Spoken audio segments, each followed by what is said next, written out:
Bismillahirrahmanirrahim. Elif lam mim. Ellezîne yerithûnel firdevs.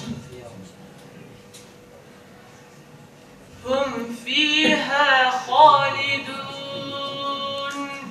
فقال لهم رسول الله ناقة الله وسقياها فكذبوه فعقروها فدمدم عليهم ربهم بذنبهم فسواها ولا يخاف عقباها.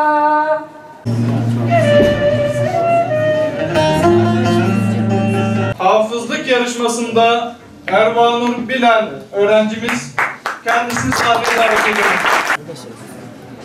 Kur'an-ı Kerim okuma yarışmasında Sülopi Kız Anadolu İmam Hatip Lisesi öğrencisi Semanur